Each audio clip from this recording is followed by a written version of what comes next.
You didn't start a creative business to become a full-time admin department. Today, I'm going to share the 5 operational mistakes I see time and again with creative businesses across products, services, bricks and mortar, and teaching online. If you feel trapped in admin, one of these 5 mistakes is almost always why. I'm Moira Fuller and I help establish creative business owners build the operational structure so that your business can grow without you being stuck in the day-to-day admin. As you listen, just tally up which of these 5 are true for you, because once you name what it is, it's much easier to solve for. And if you feel like you're being pulled in too many directions, grab my free Operations Priority Assessment. It'll help you pinpoint the 1 to 2 key release valves that will open up more capacity in your specific business. The link's below. Number 1 is role misalignment, being stuck in admin.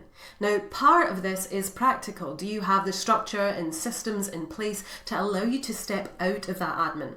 But there's also a self-identity piece here. Because if your assumption is, I'll just do it, it'll take me a few minutes, it has to be me, then you never look for other solutions. And those other solutions don't have to mean hiring at all.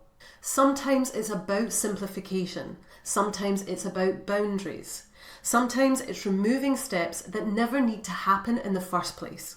Here's the reframe. If you think of yourself as a leader of your business, leading decisions, leading priorities, leading what matters, then you solve for problems at that level. But if you see yourself as a person who has to be up to their elbows in the weeds, then you'll keep solving for those problems. And while it's part of that startup phase, you can't keep growing a business from inside the admin role. Mistake number 2 is a lack of trust in structure and support. You might already have some systems in place, but you don't quite trust them, so you dance around them, or you might even have turned them off. Or you have team support and you still feel like no one else can do it as well as you can. Let's look at structure first. If you don't trust a process, then the test is simple. Go through it like you're a client, or go through the full process from top to tail. For example, if it's onboarding, run onboarding. Set a coupon to 100% off so you can experience what a client would experience as they came in. When you do that, 2 things usually happen.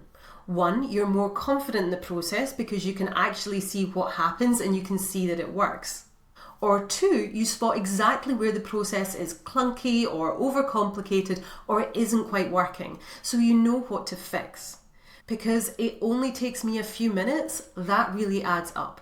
Not just in time, but in energy and context switching.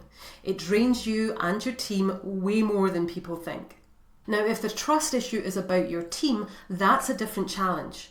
Ask yourself, do they have SOPs, standard operating procedures, or step-by-step guides so they know exactly how to do the job? Are the decision parameters clear? Do they know what they have autonomy on and what they need to come back to you for? If those answers are fuzzy, you'll keep jumping in because you're so used to your team asking you questions. You won't have built up the trust that they can actually do it themselves given the right resources. I've got another video on this, I'll link it above and in the description below. Mistake number 3 is not knowing exactly what's working and how you attract, nurture, sell and deliver.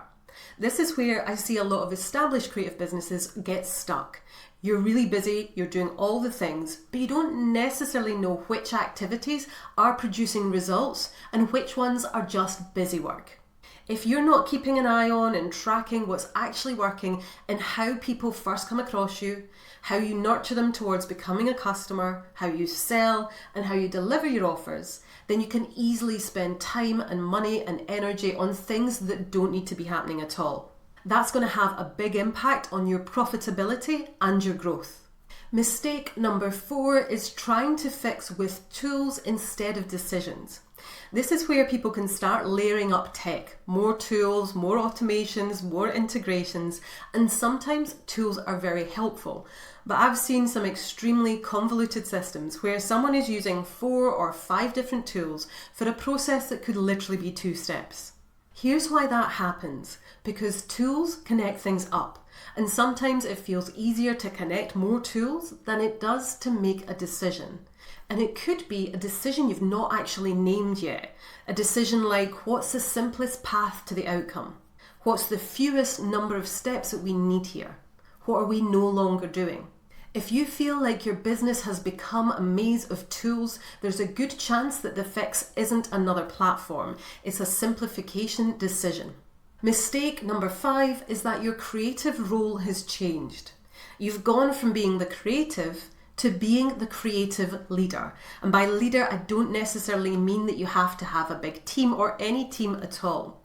I mean that you're leading the business. If you started a creative business because you love the creative parts of what you do, over time that can evolve. Your creativity can still come out in the output, but it can also come out in how you run the business. And the key decision here is, who do you actually want now? How much do you personally want to stay involved in the creative output that is your core offering? And how much do you want to focus on the creativity of building the business? Structure, growth, offers, delivery, operations. Where people can feel torn is when they're pulled in both directions without intentionality. When you're intentional, you can ring fence and protect your time for any creative elements you want to be involved with, which can look like vision, can look like problem solving, and that ring fencing can look like structure and systems. Or it might look like hiring support for some of the creative elements of your business so you can lean further into the creativity of running the business. I'll link to my salsa video if you want a deeper breakdown of how to protect creative time. Which of these 5 resonated the most? Was it number 1, role misalignment? Number 2, trust? Number 3, not knowing exactly what's working? Number 4, tools over decisions? Or number 5, the creative leader shift? Drop the number in the comments. I'd love to know, and it'll help me decide on future videos. And if you're listening to this thinking, okay, but where do I even start? That's exactly what my operations priority assessment is for. It's free and it'll help you pinpoint the 1 to 2 key release valves that will make the biggest difference, so you know what to stop, simplify, or delegate first. The link's below. Grab that assessment and I'll see you in the next video.